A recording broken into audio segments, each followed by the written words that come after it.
नमस्कार विद्यार्थी मित्रांनो, आज आपण महाराष्ट्र लोकसेवा आयोग राज्य सेवा मुख्य परीक्षा सामान्य अध्ययन पेपर 2 व डिपार्टमेंटल PSI परीक्षा जी झालेली आहे त्याच्यामध्ये आपल्याला राज्यपाल या घटकावर जे काही प्रश्न विचारलेले आहेत ते आज आपण प्रश्न बघणार आहोत. तर आपण आता सुरुवात करूया. सुरुवातीला आपण थोडक्यात माहिती बघूया. आपल्या संविधानात राज्य सरकार व प्रशासन त्याच्यामध्ये आपण महाराष्ट्राच्या विशेष संदर्भासह आपले संविधान भाग 6 त्याच्यामध्ये राज्ये आणि प्रकरण आहे दुसरं कार्यकारी यंत्रणा. त्याच्यामध्ये आपल्याला राज्यपाल यांच्या संदर्भात आज आपण माहिती बघणार आहोत. आणि जे काय आपल्याला परीक्षेमध्ये आयोगाने प्रश्न विचारलेले आहेत, ज्या परीक्षा झालेल्या आहेत त्या परीक्षेमध्ये आपल्याला जे काही प्रश्न विचारलेले आहेत ते प्रश्न बघणार आहोत आणि त्यांचं आपण थोडक्यात विश्लेषण बघणार आहोत. आता आपण इथं बघूया. राज्यपाल आपल्या घटनेमध्ये अनुच्छेद 153 याच्यामध्ये आपल्याला राज्याचे राज्यपाल, अनुच्छेद 153 मध्ये राज्याचे राज्यपाल, अनुच्छेद 154 मध्ये राज्याचा कार्यकारी अधिकार, अनुच्छेद 155 मध्ये राज्यपालांची नियुक्ती, त्याच्यानंतर कलम इथं अनुच्छेद 156 राज्यपालांचा कार्यकाळ नेमणूक झाल्यापासून 5 वर्षे स्वत मुदतीपूर्व राजीनामा देऊ शकतात आणि राष्ट्रपतींची मर्जी असेपर्यंत अधिकार पदावर राहू शकतात. अनुच्छेद 157 राज्यपाल पदासाठी पात्रता. राज्यपाल पदासाठी पात्रता जी आहे ती व्यक्ती भारतीय नागरिक असावी, त्यांनी आपल्या वयाची 35 वर्षे पूर्ण केलेली असावीत, ती व्यक्ती सरकारी नोकर नसावी, तसेच ती व्यक्ती राज्यातील किंवा केंद्रातील कायदेमंडळाच्या कोणत्याही सभागृहाची सभासद नसावी. असेल तर तिने राज्यपाल पद धारण केल्यानंतर त्या सभासत्वाचा राजीनामा द्यावा लागतो. अशा प्रकारे मित्रांनो अनुच्छेद 157 मध्ये आपले जे काय राज्यपाल असतात, राज्यपाल या पदासाठी ही जी आहे ती पात्रता आवश्यक आहे. पात्रता काय आवश्यक आहे तर ती व्यक्ती भारताची नागरिक असावी, त्यांनी आपल्या वयाची 35 वर्षे पूर्ण केलेली असावीत, ती व्यक्ती सरकारी नोकर नसावी, ती व्यक्ती राज्यातील किंवा केंद्रातील, राज्यातील म्हणजे विधानसभा किंवा विधान परिषद आणि केंद्रातील लोकसभा किंवा राज्यसभा, केंद्रातील कायदेमंडळाच्या कोणत्याही सभागृहाची सभासद नसावी. असेल तर तिने राज्यपाल पद धारण केल्यानंतर त्या सभासत्वाचा राजीनामा त्यांना द्यावा लागतो. आता पुढचं जे अनुच्छेद 158 म्हणजे कलम 158 राज्यपाल पदाच्या शर्ती, याच्यामध्ये आपल्याला राज्यपाल पदाच्या शर्ती दिलेल्या आहेत. अनुच्छेद 159 राज्यपालाने शपथ आणि प्रतिज्ञा घेणे, याप्रमाणे राज्यपाल जे असतात ते शपथ म्हणजे प्रतिज्ञा घेतात. अनुच्छेद 160 विवक्षित आणि आकस्मिक प्रसंगी राज्यपालांची कार्य पार पाडणे. अनुच्छेद 161 गुन्हेगारांना क्षमा करण्याचा आणि विवक्षित प्रकरणी शिक्षादेश निलंबित करण्याचा, त्यात सूट देण्याचा किंवा ती शिक्षा सौम्य करण्याचा राज्यपालांचा अधिकार. तर हे इथं कलम महत्त्वाचं आहे, कलम 161. त्याच्यानंतर अनुच्छेद 162 राज्याच्या कार्यकारी अधिकाराची व्याप्ती या कलमामध्ये आहे. कलम 163 राज्यपालांस सहाय्य करण्याकरिता व सल्ला देण्याकरिता मंत्रिपरिषद, हे कलम 163 मध्ये आहे. याच्यामध्येच आपल्याला राज्यपालांना विवेकाधिकार जे असतात ते या कलमानुसार असतात. अनुच्छेद 164 मंत्र्यांच्या बंदी अन्न तरतुदी जे असतात त्या या कलमामध्ये आहे. आता थोडक्यात इथं आपण माहिती बघूया. भारताचे राष्ट्रपती राज्यपालांची नेमणूक करतात. राज्यपालांचे अधिकार आणि कार्य जे आहेत ते 5 प्रकारचे असतात. 1 प्रशासकीय, 2 कायदे मंडळाच्या बाबतीत, 3 न्यायविषयक, 4 नंबर जे आहेत ते अर्थविषयक आणि 5 नंबर विवेकाधिकार आणि स्वेच्छाधिकार. अशा प्रकारे राज्यपालांचे जे असतात ते अधिकार असतात. आता आज आपण इथं थोडक्यात ही माहिती बघितली. आता जे काही आपल्याला प्रश्न आलेले आहेत ते आपण प्रश्न बघूया, त्याच्यानंतर मग प्रश्न बघूया आणि त्यांचं विश्लेषण बघत जाऊया. प्रश्न आणि त्यांचे जे काही उत्तरं आणि त्यांच्या थोडक्यात विश्लेषण अशा प्रकारे बघूया. तर डिपार्टमेंटल PSI 2008 साली जी पूर्वपरीक्षा झालेली आहे डिपार्टमेंटल PSI 2008ची जी परीक्षा झालेली आहे पूर्वपरीक्षा ती 3/1/2010 रोजी झालेली आहे. त्याच्यामध्ये जे काय आपल्याला प्रश्न विचारलेले आहेत तो प्रश्न आपण बघूया. प्रश्न क्रमांक 1, राज्याच्या महाधिवक्त्याची नेमणूक कोण करतात? इथं 1 नंबर राज्याच्या महाधिवक्त्याची नेमणूक कोण करतात? तर इथं आपल्याला पर्याय दिलेले आहेत. 1 नंबर पर्याय आहे राष्ट्रपती, 2 नंबर आहे पंतप्रधान, 3 नंबर आहेत मुख्यमंत्री आणि 4 नंबर जे आहेत ते राज्यपाल. तर या प्रश्नाचं बरोबर उत्तर आहे ते राज्यपाल. इथं आपण थोडक्यात त्या संदर्भात आपण विश्लेषण बघूया. घटक राज्यातील मुख्यमंत्री व मंत्रिमंडळ यांची नेमणूक जी आहे ती राज्यपाल करतात. त्याच्यानंतर महाधिवक्ता, राज्य लोकसेवा आयोगाचे अध्यक्ष, राज्यात विधान परिषद असेल तर 1.6 म्हणजे 1/6 सभासद नेमणूक राज्यपाल करतात. उच्च न्यायालयाच्या न्यायाधीशाची नेमणूक राज्यपाल करीत नाही, परंतु राष्ट्रपती जेव्हा उच्च न्यायालयाच्या न्यायाधीशांची नेमणूक करतात तेव्हा ते राज्यपालांचा सल्ला घेतात.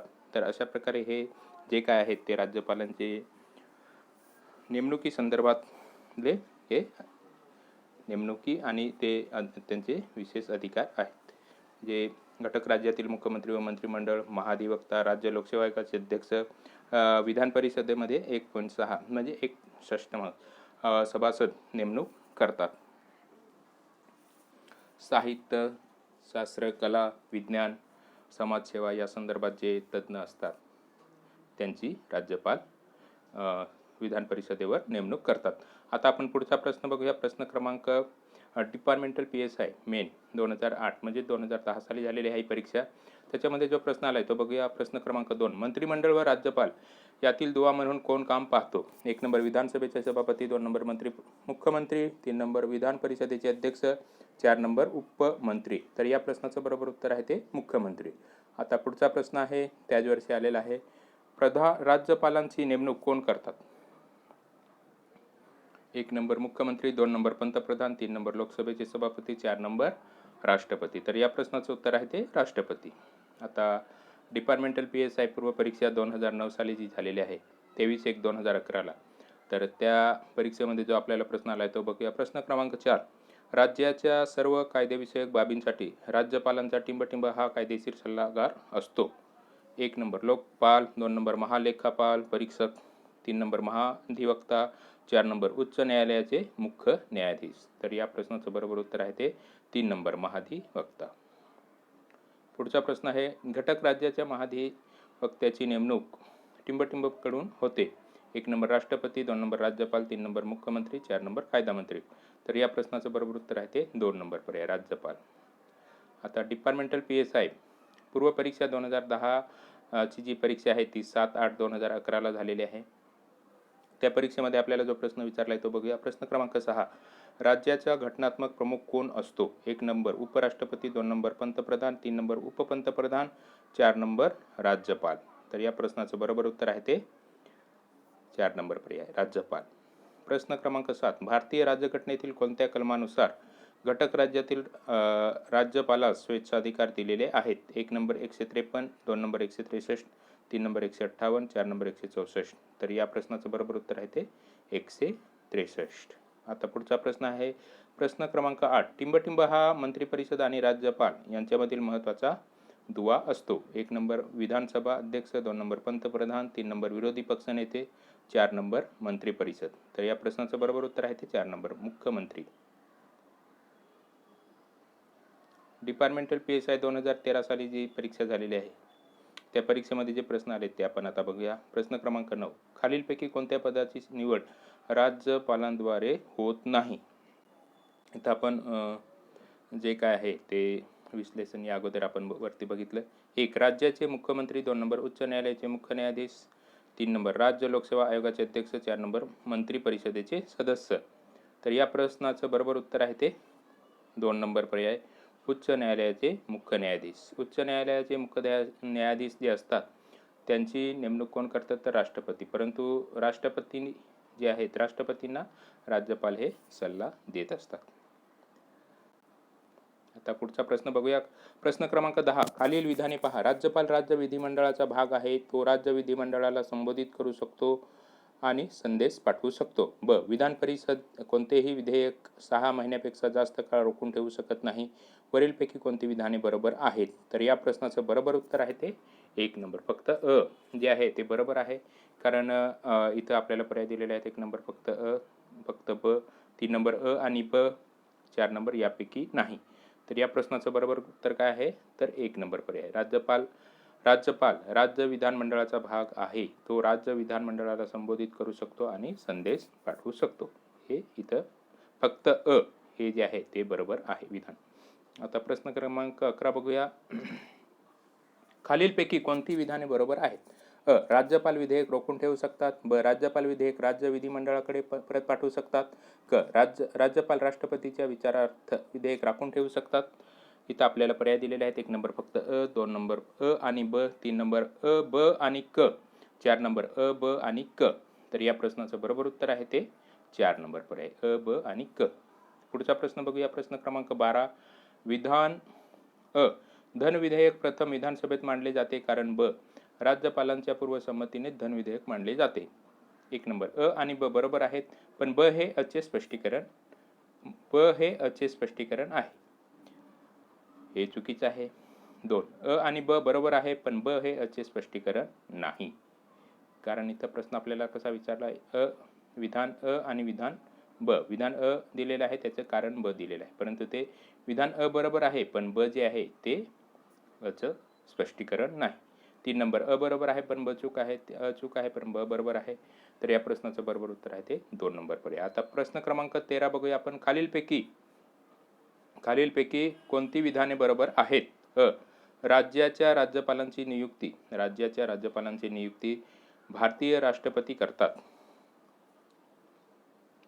ब. राज्यपाल संसद सदस्य असू शकत नाही, पण तो राज्य विधिमंडळाच्या कोणत्याही सभागृहाचा सदस्य असू शकतो. क. एखाद्या व्यक्तीची 2 किंवा अधिक राज्याच्या राज्यपाल म्हणून नियुक्ती होऊ शकते.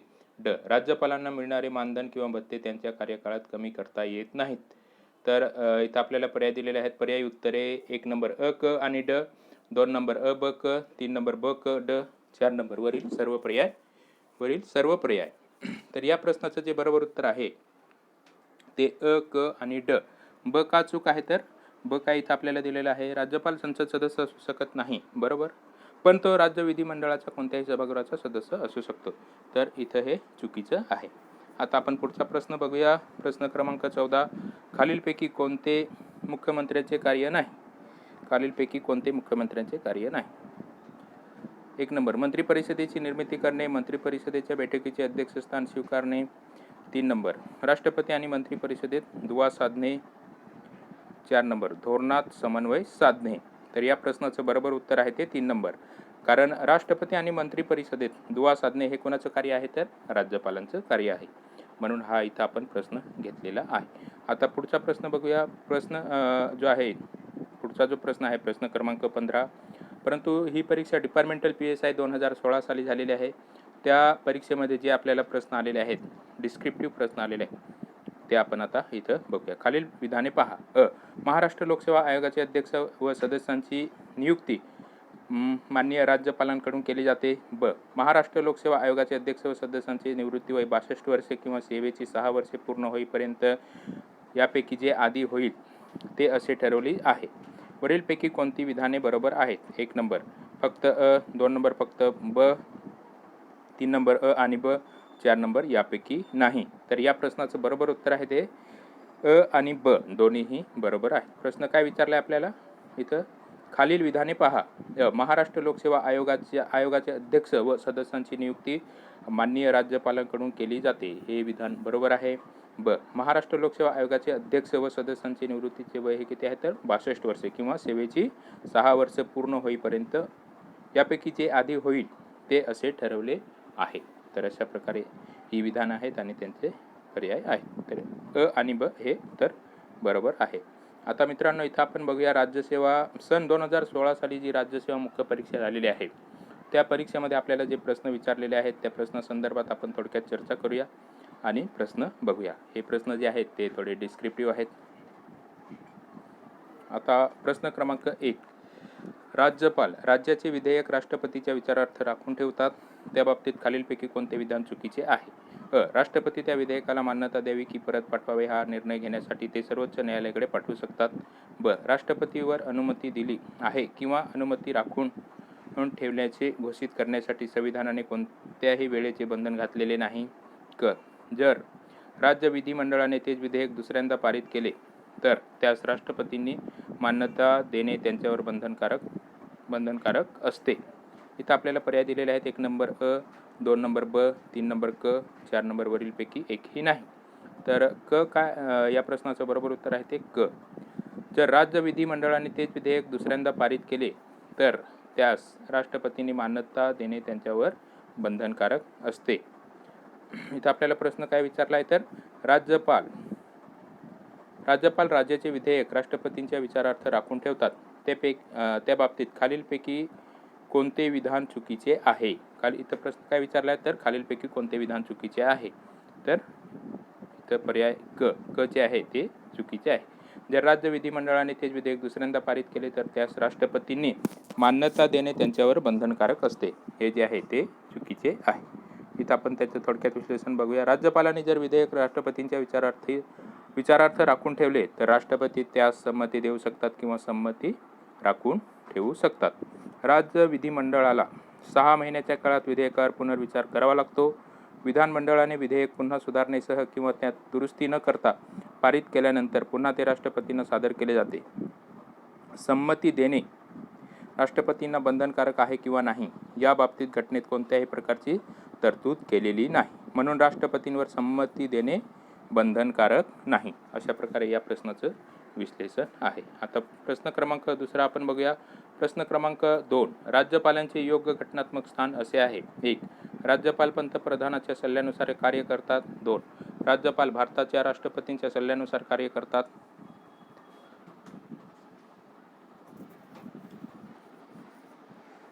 सल्ल्यानुसार कार्य करतात. 3. राज्यपाल राज्याच्या मुख्यमंत्र्यांच्या सल्ल्यानुसार कार्य करतात. 4. राज्यपाल राज्याच्या मंत्रिमंडळाच्या सल्ल्यानुसार कार्य करतात. तर अशा प्रकारे या प्रश्नाचं जे उत्तर आहे ते 4 नंबर पर्याय बरोबर आहे. आता इथं आपण पुढचा प्रश्न बघूया. प्रश्न क्रमांक 3. त्याच वर्षी हा प्रश्न आलेला आहे 2016 साली. प्रश्न क्रमांक 3. टिंबटिंबव्या घटनादुरुस्तीनुसार राज्यपाल एंग्लो इंडियन समूहासाठी एका सदस्याची नियुक्ती विधानसभेत आवश्यक असल्यास करू शकतात. 1 नंबर 21, 2 नंबर 22, 3 नंबर 123 आणि 4 नंबर 24. तर या प्रश्नाचं बरोबर उत्तर आहे ते 23वी घटना दुरुस्ती. परंतु आता त्याच्यामध्ये सुधारणा झालेली आहे. सुधारणा झालेली आहे आणि एंग्लो इंडियन संदर्भात जे आरक्षण होतं ते रद्द झालेलं आहे. ज्याप्रमाणे राष्ट्रपती राज्यसभेमध्ये एंग्लो इंडियन समाजास पुरेसं प्रतिनिधित्व न मिळाल्यामुळे दोन सभासद जे होते त्या 2 सभासदांना सभासदांची ते नियुक्ती करायचे. परंतु आता ते रद्द झालेलं आहे. आपली घटना दुरुस्ती विधेयक 126 नुसार ते रद्द झालेलं आहे. आता आपल्या संविधानाचे अनुच्छेद 333 नुसार राज्यपालांना एंग्लो इंडियन समाजातील एक सदस्य या समाजाला विधानसभेत पर्याप्त प्रतिनिधित्व मिळालेले नाही असे राज्यपालांचे मत असेल तर विधानसभेमध्ये नेमणूक करतात. बरोबर. सुरुवातीला ही तरतूद 10 वर्षे होती. 1960 पर्यंत प्रत्येक वेळी 10 वर्षांनी वाढवण्यात आली. 95वी घटनादुरुस्ती करून ती 2009 पर्यंत होती. त्याच्यानंतर ती परत वाढवून 2020 पर्यंत वाढवण्यात आली होती. 2020 पर्यंत वाढवण्यात आली होती. परंतु त्याच्यामध्ये 126वे जे घटनादुरुस्ती विधेयक आहे त्याच्यानुसार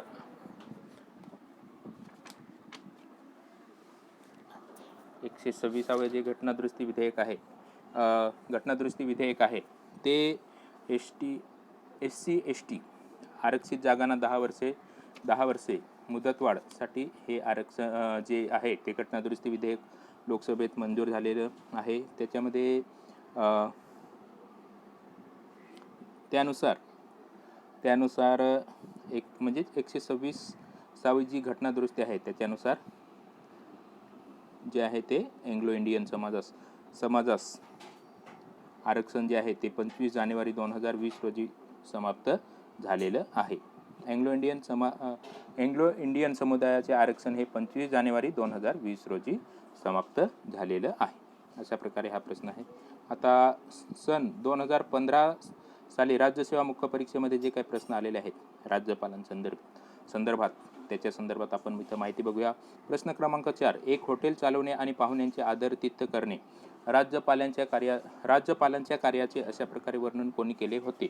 1 नंबर विजयालक्ष्मी पंडित, 2 नंबर के एम मुन्शी, 3 number NV Gadgil, 4 number Shankar Dayal Sharma. तर या प्रश्नाचं बरोबर उत्तर आहे ते 2 नंबर पर्याय के एम मुन्शी. पुढचा प्रश्न आहे तो सन 2014 साली राज्यसेवा मुख्य परीक्षेमध्ये आपल्याला विचारलेला आहे. प्रश्न क्रमांक 5. राज्यपालांचा कार्यकाल हा सामान्यपणे 5 वर्षाचा असतो, मात्र तत्पूर्वी तो संपुष्टात येऊ शकतो. इथं आपल्याला पर्याय दिलेले आहेत. पंतप्रधानाच्या सल्ल्याने राष्ट्रपती कडून बडतर्फी, मुख्यमंत्र्यांच्या सल्ल्याने राष्ट्रपतीकडून बडतर्फी, सर्वोच्च न्यायालयाच्या मुख्य न्यायाधीशाच्या सल्ल्याने राष्ट्रपतीकडून बडतर्फी आणि राजीनामा. इथं आपल्याला प्रश्न काय विचारला आहे तर राज्यपालांचा कार्यकाल हा सामान्यपणे 5 वर्षाचा असतो, मात्र तत्पूर्वी तो संपुष्टात येऊ शकतो. तर पंतप्रधानाच्या सल्ल्याने राष्ट्रपतीकडून बडतर्फी आणि सर्वोच्च न्यायालयाच्या मुख्य न्यायाधीशांच्या सल्ल्याने राष्ट्रपतींकडून बडतर्फी. हे जे आहे 3 नंबर पर्याय हे बरोबर आहे. तर आपल्याला पर्याय दिलेले आहेत ब 1 नंबर ब आणि ड, 2 नंबर ब आणि ड, 3 नंबर आणि ड, 4 नंबर क आणि ड. तर या प्रश्नाचं बरोबर उत्तर आहे ते 3 नंबर पर्याय आणि ड. इथं आपण थोडक्यात माहिती बघूया. कलम 156 राज्यपालांचा जो पदावधी आहे त्याच्या संदर्भात इथं माहिती बघूया. राज्यपाल राष्ट्रपतींची मर्जी असेपर्यंत पद धारण करतील. राज्यपाल राष्ट्रपती संबोधून आपल्या अधिकारपदाचा सहीनिशी लेखी राजीनामा देऊ शकेल, म्हणजे लेखी राजीनामा ते देऊ शकतात. या अनुच्छेदामधील तरतुदींना अधीन राहून राज्यपाल ज्या तारखेस तो आपले अधिकारपद स्वीकारेल त्या तारखेपासून 5 वर्षे तोपर्यंत पदावर राहतील. त्यांचा कार्यकाल संपल्यानंतर जोपर्यंत नवीन राज्यपालांची नेमणूक केली जात नाही तोपर्यंत ते पदावर राहतील. अशा प्रकारे मित्रांनो या प्रश्नाचं आपण थोडक्यात इथं विश्लेषण बघितलेलं आहे. आता पुढचा प्रश्न बघूया. प्रश्न क्रमांक 6. खालील 2 पैकी कोणते विधान योग्य आहे? राज्यपालांच्या पॉकेट व्हिटो अधिकाराने शासनाचे विधेयक नाकारले जाते. ब. राज्यपालांना पॉकेट व्हिटो वापरण्याचा अधिकार अनुच्छेद 156 खाली प्रदान आहे. 1 नंबर फक्त 2 नंबर इथं आपल्याला पर्याय दिलेले आहेत. 1 नंबर फक्त 2 नंबर फक्त ब, 3 नंबर एकही नाही, 4 नंबर दोन्हीही. तर या प्रश्नाचं बरोबर उत्तर आहे ते 3 नंबर पर्याय एकही नाही. इथं प्रश्न काय विचारला आहे तर खालील 2 पैकी कोणते विधान योग्य आहे? तर 3 नंबर पर्याय एकही नाही. पॉकेट व्हिटो हा अधिकार वापरून राज्यपाल एखादे विधेयक मंजूर न करता अमर्यादित काळासाठी स्वतःकडे राखून ठेवू शकतात. हा अधिकार शासनाच्या विधेयकासाठी वापरला जाऊ शकत नाही. अशा प्रकारे या प्रश्नाचं तिथं आपण थोडक्यात इथं विश्लेषण बघितलं आहे. आता पुढचा प्रश्न बघूया. प्रश्न क्रमांक 7. राज्यपालांच्या अभिभाषणावर चर्चा करण्यासाठी दिवस नेमून दिला असला तरीही विधेयक किंवा विधेयके मांडण्याची परवानगी मिळण्यासाठी एक किंवा अनेक प्रस्ताव आणता येतो आणि अशा दिवशी विधेयक किंवा विधेयके मांडता येतील. ब. विधानसभेने राज्यपालांच्या अभिभाषणावर चर्चा सुरू करण्यापूर्वी किंवा ती पुढे चालू करण्यापूर्वी औपचारिक स्वरूपाचे इतर कामकाज करता येईल. तर इथं आपल्याला पर्याय दिलेले आहेत. 1 नंबर विधान अ बरोबर आहे परंतु ब चूक आहे. 2 नंबर विधान ब बरोबर आहे परंतु अ चूक आहे. 3 नंबर विधान अ आणि ब दोन्ही बरोबर आहेत. 4 नंबर अ आणि ब दोन्ही चूक आहेत. तर या प्रश्नाचं बरोबर उत्तर आहे ते 2 नंबर पर्याय आहे. विधान ब बरोबर आहे परंतु अ चूक आहे. ब काय आहे तर विधानसभेने राज्यपालांच्या अभिभाषणावर चर्चा सुरू करण्यापूर्वी किंवा ती पुढे चालू करण्यापूर्वी औपचारिक स्वरूपाचे इतर कामकाज करता येईल. अशा प्रकारे हा जो प्रश्न आहे तो बरोबर आहे. प्रश्न आणि त्याचे उत्तर. सुरुवातीला आपण इथं प्रश्न समजून घेणे खूप महत्त्वाचे आहे.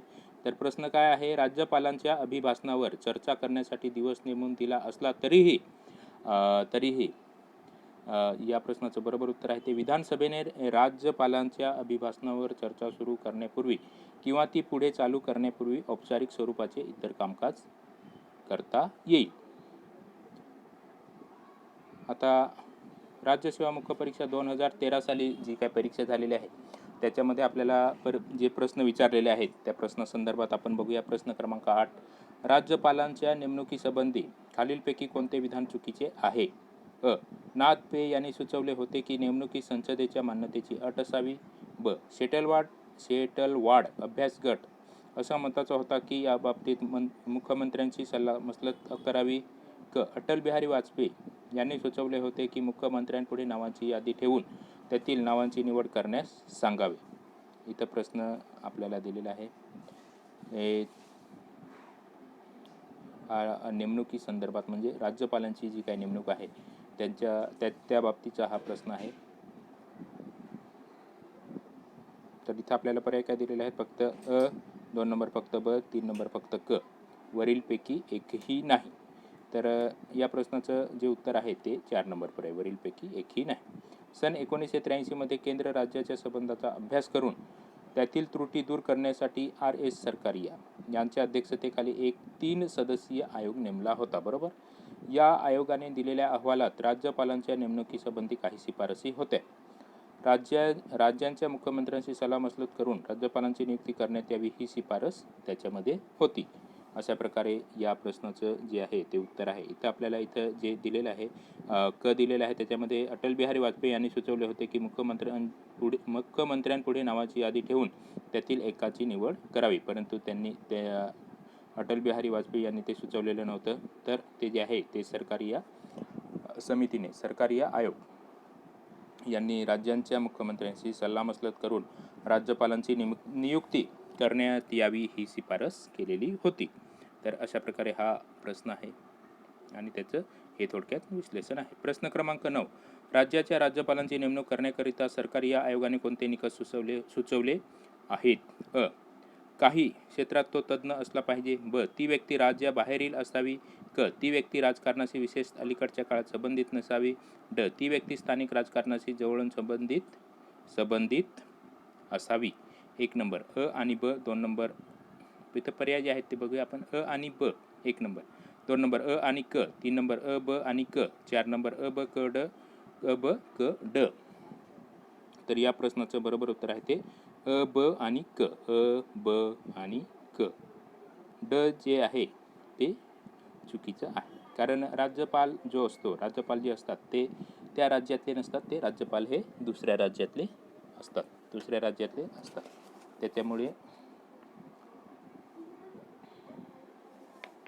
त्याच्यामुळे हा जो ड पर्याय आहे तो चुकीचा आहे.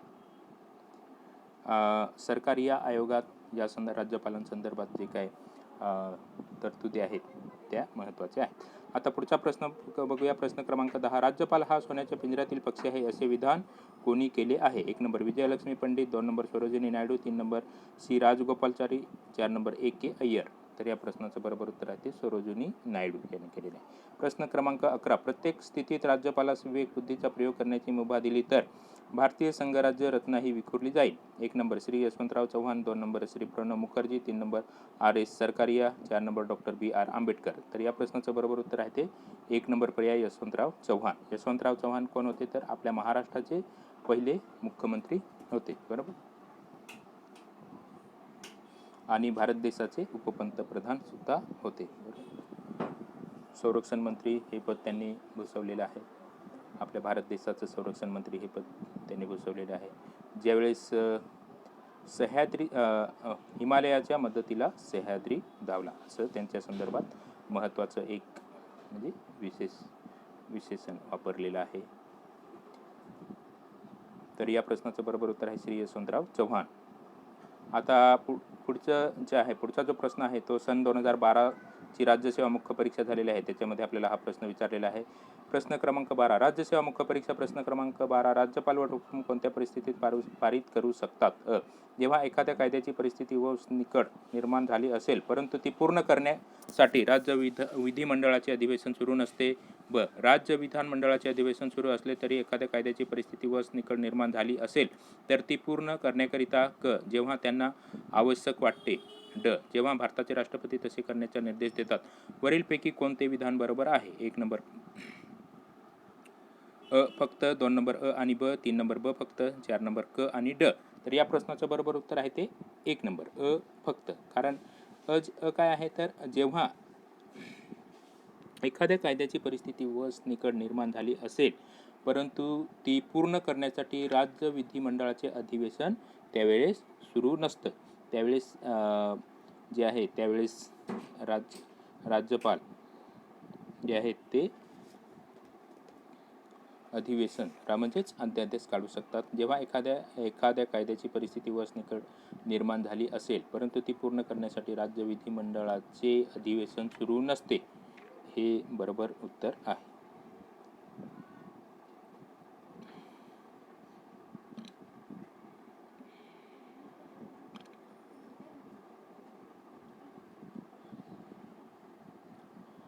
आता पुढचा प्रश्न बघूया आपण. प्रश्न क्रमांक 13.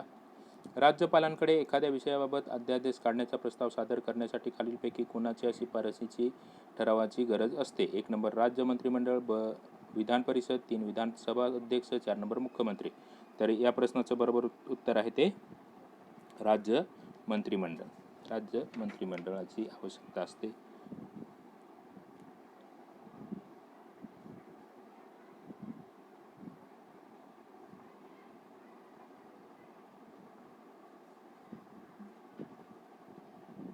आणि पुढचा प्रश्न आहे तो प्रश्न क्रमांक 14. राज्यपाल हे संविधानाचे औचित्यपूर्वक रखवालदार असून ते एका शृंखले समान आहेत, ज्याद्वारे राज्यपाल केंद्राबरोबर जोडून भारताच्या एकात्मतेचे उद्दिष्ट प्राप्त करू शकतात. हे विधान कोणाचे आहे? 1 number B J Kher, doctor Babasaheb Ambedkar, 3 number M V Pylee, 4 number के एम मुन्शी. तर या प्रश्नाचं बरोबर उत्तर आहे ते 4 नंबर पर्याय के एम मुन्शी.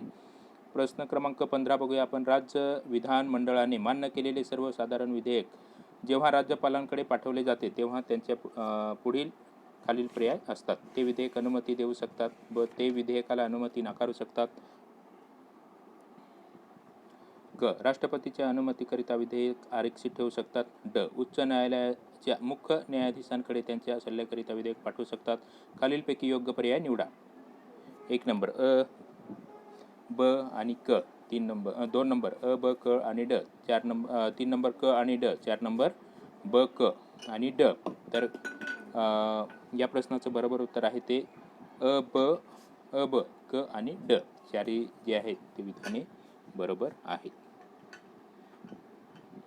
राज्य विधानमंडळाने मान्य केलेले सर्वसाधारण विधेयक जेव्हा राज्यपालांकडे पाठवले जाते, तेव्हा त्यांच्या पुढे खालील पर्याय असतात. तर एखादे विधेयक अर्थविधेयक सोडून जेव्हा मंजूर होऊन राज्यपालांकडे येते, तेव्हा त्यांच्या पुढे काही पर्याय असतात. ते म्हणजे ते अनुमती देऊ शकतात, बरोबर, किंवा ते विधानमंडळाकडे परत पाठवू शकतात, बरोबर. परत ते मंजूर होऊन आल्यानंतर ते राज्यपाल त्याच्यावर सही करतात. त्याच्यानंतर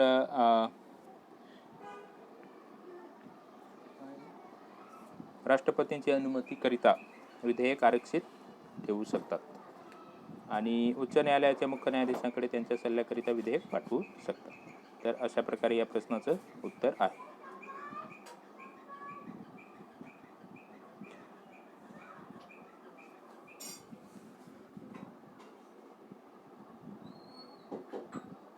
आणि कलम 200 विधेयकांना अनुमती देणे या संदर्भात माहिती आहे. तर अशा प्रकारे हा प्रश्न आहे आणि त्याचं आपण इथं थोडक्यात विश्लेषण बघितलेलं आहे. आता पुढचे जे प्रश्न आहेत ते आपण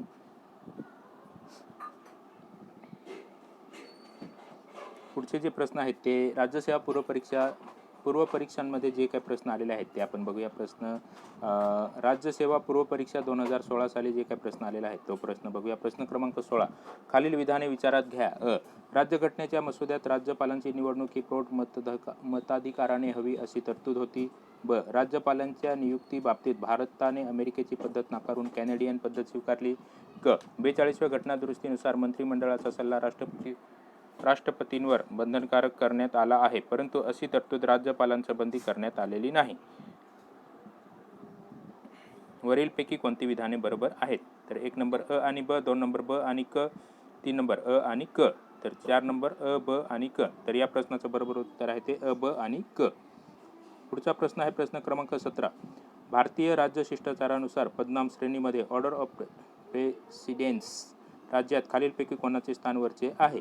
1 नंबर उपपंतप्रधान, 2 नंबर माजी राष्ट्रपती, 3 नंबर घटक राज्याचे राज्यपाल, 4 नंबर सर्वोच्च न्यायालयाचे मुख्य न्यायमूर्ती. तर या प्रश्नाचं बरोबर उत्तर आहे ते 3 नंबर पर्याय, घटक राज्याचे राज्यपाल. आता सन 2017 साली राज्यसेवा पूर्व परीक्षा जी झालेली आहे त्याच्यामध्ये आपल्याला जो प्रश्न विचारण्यात आलेला आहे तो प्रश्न बघूया. प्रश्न क्रमांक 18. खालीलपैकी कोणते विधान बिनचूक आहे? एकच व्यक्ती एकाच वेळी 2 किंवा अधिक राज्यांसाठी राज्यपाल म्हणून नियुक्ती करता येत नाहीत. राज्यपालास त्याच्या पदावरून काढण्यासंदर्भात भारतीय राज्यघटनेत विशिष्ट अशी प्रक्रिया सांगितलेली नाही. 3. राज्यपाल हा संसदेच्या दोन्ही सभागृहांपैकी एकाचा सदस्य असणे आवश्यक असते. 4 नंबर राज्यातील विद्यापीठांच्या कुलपतींची नियुक्ती राज्यपाल करतो. इथं आपल्याला प्रश्न काय विचारलाय? खालीलपैकी कोणते विधान बिनचूक आहे? बिनचूक म्हणजे काय? तर बरोबर. तर या प्रश्नाचं बरोबर उत्तर आहे ते 2 नंबर पर्याय. राज्यपालास त्यांच्या पदावरून काढण्यासंदर्भात भारतीय राज्यघटनेत विशिष्ट अशी प्रक्रिया सांगितलेली नाही. आता पुढचा जो प्रश्न आहे तो राज्यसेवा पूर्व परीक्षा 2019 साली आलेला आहे. प्रश्न क्रमांक 19. महाराष्ट्राच्या राज्यपालांबाबत खालीलपैकी कोणते विधान सत्य आहे? 1. ते अँग्लो इंडियन जमातीमधील एकास विधान परिषदेवर नामनिर्देशित करू शकतात. 2. ते अँग्लो इंडियन जमातीमधील किमान दोघांस विधानसभेवर नामनिर्देशित करू शकतात. 3. त्यांना राज्यघटनेच्या अनुच्छेद 371 अन्वये विशेष जबाबदारी प्रदान करण्यात आली आहे. 4. ते राज्यघटनेच्या अनुच्छेद 31 खाली सक्तीने खाजगी मालमत्ता संपादन करण्यासंबंधीचे विधेयक राष्ट्रपतींच्या विचारार्थ राखून ठेवू शकत नाही. तर या प्रश्नाचं जे बरोबर उत्तर आहे ते 3 नंबर पर्याय. त्यांना राज्यघटनेच्या अनुच्छेद 371(2) अन्वये विशेष जबाबदारी प्रदान करण्यात आलेली आहे.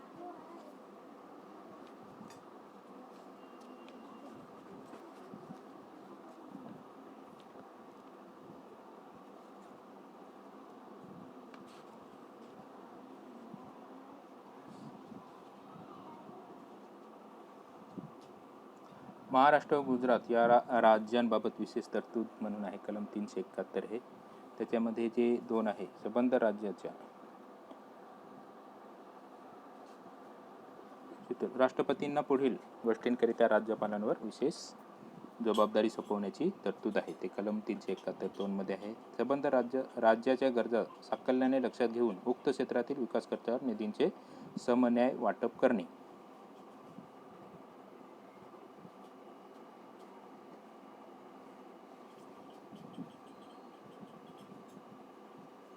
पुढचा प्रश्न आहे प्रश्न क्रमांक 20. राज्य विधिमंडळाने संमत केलेले विधेयक राज्यपाल राष्ट्रपतींच्या विचारार्थ राखून ठेवू शकतात. राष्ट्रपती विधेयकाला मान्यता देतात अथवा मान्यता राखून ठेवू शकतात. ब. विधान आहे राज्य विधानमंडळाकडे पुनर्विचारार्थ ते विधेयक परत पाठवू शकतात. क. राष्ट्रपतींकडून परत आलेल्या विधेयकावर राज्य विधिमंडळाने 3 महिन्याचा पुनर्विचार केलाच पाहिजे. पुनर्विचारार्थ परत आलेले विधेयक जर राज्य विधानमंडळाने पुन्हा मंजूर केले तर ते राष्ट्रपतीने त्या 6 महिन्याच्या कालावधीत संमती दिली पाहिजे. वरीलपैकी कोणती विधाने बरोबर आहेत? इथं पर्यायी उत्तरे आपल्याला दिलेले आहेत. 1 नंबर अ आणि ब, 2 नंबर अ, ब आणि क, 3 नंबर अ, ब आणि ड, 4 नंबर अ, क आणि ड. तर या प्रश्नाचं बरोबर उत्तर आहे ते 1 नंबर पर्याय. 1 नंबर पर्याय आहे बरोबर आहे. 1 नंबर पर्याय काय आहे तर अ आणि ब. अ काय आहे तर विधेयकाला मान्यता देतात अथवा मान्यता राखून ठेवू शकतात. ब. राज्य विधिमंडळाकडे ते पुनर्विचारार्थ ते विधेयक परत पाठवू शकतात. अशा प्रकारे राष्ट्रपती जे आहेत ते विधेयकासंदर्भात निर्णय घेतात. आता पुढचा प्रश्न आहे प्रश्न क्रमांक 21. प्रश्न क्रमांक 21. खालील विधानांपैकी कोणते विधान भारतीय राज्यघटनेत तरतूद म्हणून समाविष्ट केलेले आहेत? अ. राज्याचा राज्यपाल म्हणून नियुक्ती होणारी व्यक्ती ही भारतीय संघराज्यातील इतर दुसऱ्या राज्याची रहिवासी असली पाहिजे. ब. देशाच्या धर्मनिरपेक्ष वैशिष्ट्यांची खात्री देण्यासाठी सर्वोच्च न्यायालयातील किमान एक न्यायाधीश हा मुस्लिम असला पाहिजे. क. संसदेच्या लोकलेखा समितीचा अध्यक्ष हा विरोधी पक्षाचा असला पाहिजे. तर पर्यायी उत्तरे 1 नंबर इथं आपल्याला दिलेले आहेत फक्त अ, 2 नंबर फक्त ब, 3 नंबर वरीलपैकी एकही नाही, 4 नंबर अ आणि ब. इथं प्रश्न काय विचारला आहे आपल्याला? खालील विधानांपैकी कोणते विधाने भारतीय राज्यघटनेत तरतूद म्हणून समाविष्ट केलेली आहेत? तर या प्रश्नाचं बरोबर उत्तर आहे ते 3 नंबर पर्याय आहे. कारण राज्याचा राज्यपाल म्हणून नियुक्त होणारी व्यक्ती ही भारतीय संघातील इतर दुसऱ्या राज्याची रहिवासी असली पाहिजे.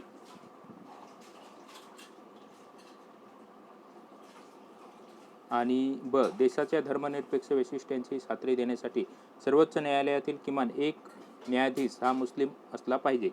संसदेच्या लोकलेखा समितीचा अध्यक्ष हा विरोधी पक्षाचा असला पाहिजे. पर्यायी उत्तरे वरील पैकी एकही नाही. कारण इथं जे आहे प्रश्न आपल्याला काय विचारला आहे की खालील विधानांपैकी कोणती विधाने भारतीय राज्यघटनेत तरतूद म्हणून समाविष्ट केलेली आहेत. तर हे जे आहेत हे राज्यघटनेमध्ये तरतुदी म्हणून समाविष्ट केलेले नाहीत. म्हणून या प्रश्नाचं उत्तर आहे ते 3 नंबर पर्याय आहे. आता सन 2020 साली राज्यसेवा पूर्व परीक्षा झालेल्या आहेत. त्याच्यामध्ये जे प्रश्न आलेले आहेत ते बघूया आपण. राज्यसेवा पूर्व परीक्षा 2020 इथं आपण बघूया प्रश्न क्रमांक 22. खालील विधानांपैकी कोणते विधान बरोबर नाही? 1. अनुच्छेद 200 अन्वये राज्यपाल विधेयक राष्ट्रपतींच्या विचारार्थ राखून ठेवू शकतात.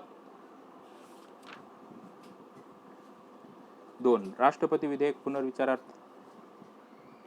राज्य विधिमंडळाकडे परत पाठवण्यास राज्यपालास निर्देश देऊ शकतात. 3 नंबर. जर ते विधेयक राज्य विधिमंडळाने पुन्हा दुरुस्तीसह अथवा दुरुस्तीशिवाय मंजूर करून पुन्हा राष्ट्रपतींकडे सादर केल्यास त्याची मंजुरी देणे राष्ट्रपतींवर बंधनकारक असते. 4. राज्यपालाने राष्ट्रपतींच्या विचारार्थ राखून ठेवलेल्या विधेयकास राष्ट्रपतींनी किती कालावधीमध्ये निर्णय घ्यावा याबाबतीत राज्यघटनेत कोणतीच कालमर्यादा घातलेली नाही. तर या प्रश्नाचं जे बरोबर उत्तर आहे ते इथं आपल्याला काय विचारले प्रश्न, खालील विधानांपैकी कोणते विधान बरोबर नाही? तर 3 नंबर जे आहे ते बरोबर नाही.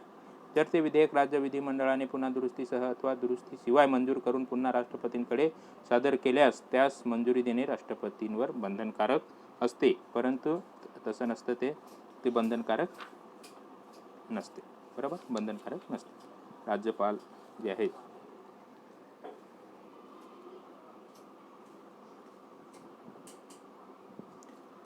विधेयक जे असतं त्या राज्य विधिमंडळाकडे परत पाठवतात. म्हणजेच राष्ट्रपतींचे वर जे आहे ते जर ते विधेयक राज्य विधिमंडळाने पुन्हा दुरुस्तीसह अथवा दुरुस्तीशिवाय मंजूर करून पुन्हा राष्ट्रपतींकडे सादर केल्यास त्यास मंजुरी देणे राष्ट्रपतींवर बंधनकारक असते. परंतु हे जे आहे ते इथं चुकीचे आहे. कारण राष्ट्रपतींवर बंधनकारक नसते. राष्ट्रपतींवर हे जे आहे ते बंधनकारक नसते. आता पुढचा प्रश्न आहे प्रश्न क्रमांक 23 बघूया. पुढील 2 विधानांपैकी कोणते योग्य आहे? राज्यसेवा पूर्व परीक्षा 2015 साली हा प्रश्न विचारलेला आहे. वित्त आयोगाची नेमणूक हे राज्यपालांचे कार्यकारी कर्तव्य आहे. नागरी खटल्यांपासून स्वतःची प्रतिरक्षा राज्यपालांचे स्वेच्छा अधिकार असतो. 1 नंबर केवळ अ, 2 नंबर केवळ ब, 3 नंबर दोन्ही, 4 नंबर एकही नाही. 1 नंबर इथं आपल्याला जे आहे ते उत्तर आहे या प्रश्नाचं बरोबर उत्तर आहे ते एकही नाही. वित्त आयोगाची नेमणूक राज्यपालांचे वित्तीय कर्तव्य आहे. राष्ट्रपतींप्रमाणेच राज्यपालही नागरी खटल्यांपासून स्वतःची प्रतिरक्षा करू शकतात, पण तो त्यांचा स्वेच्छाधिकार नाही. अशा प्रकारे हा प्रश्न आहे. आणि धन्यवाद मित्रांनो. PB मोरसागरेवाले हा आपला यूट्यूब चॅनल आहे आणि आपला मोरसागरा हा आपला फेसबुक ग्रुप आहे. मित्रांनो, जर आपला व्हिडिओ आवडला तर जरूर लाईक करावा. आपल्या मित्रपरिवाराला फॉरवर्ड करा. धन्यवाद. थँक्यू. जय हिंद, जय महाराष्ट्र.